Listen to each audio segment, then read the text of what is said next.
Hi, my name is Peter and I represent Wood Auto Supplies. We're a large, well-established auto electrical wholesale company based in the UK, and I would like to introduce you to our latest version of the Motoplat VC-07 that can be used for testing today's modern alternators. The VC-07 is designed to complement your existing test bench that may be well able to hold down and run an alternator, but is not capable of checking the COM terminals that are so important on vehicles now in use today. There are many different protocols, such as multiple types of lane and BSS. There's Infineon, DFM, positive and negative, as well as 24 volt.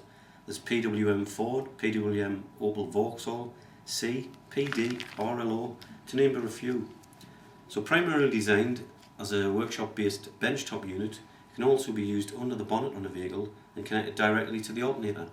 Although personally I would not like to balance this nice bit of kit on the air filter whilst revving the engine up and down. One good look at actually connecting to the regulator plug, as in some vehicles access is virtually impossible without removing the alternator.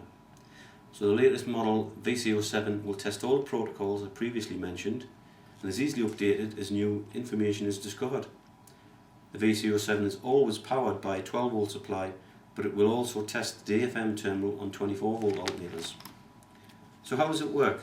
Well, the initial setting in the VC-07 is 14.5 volts.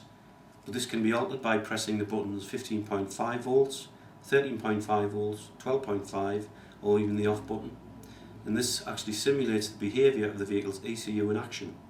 In other words, if you can alter the voltage set point, the regulator is fine. If not, the word error or similar will be displayed, and therefore you can assume with confidence that it is defective. So other useful extras included are a good quality digital voltmeter, a B+ output. On the rear of the tester you have a USB port. This can be very useful if you require a connection to a laptop or PC for printing purposes. Also we have an IDEN socket.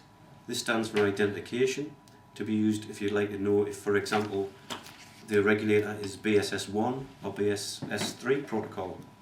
And down next to the RLO socket we have STAT1 and STAT2. These are phase signal simulation terminals that can be used to assist regulator only testing without the alternator being present. So now let's see the VC-07 in action.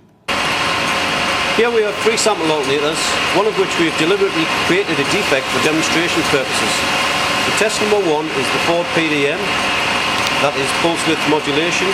It's used commonly in the UK on many Ford applications such as the Focus and Mondeo.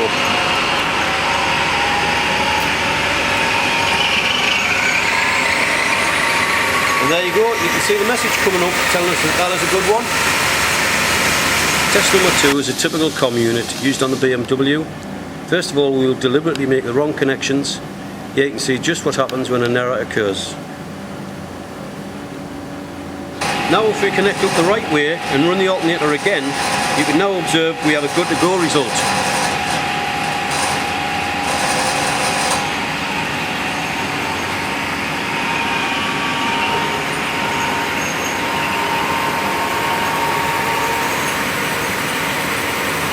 Finally, test number 3 is a P&D type unit, common to the Mazda family.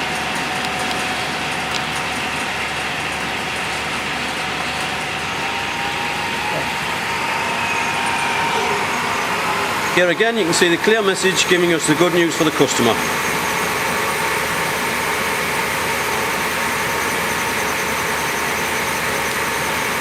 Thank you for watching, and please feel free to check out our website at www.woodauto.com. And for further details or questions you may have, please drop me an email to newcastle@woodauto.com.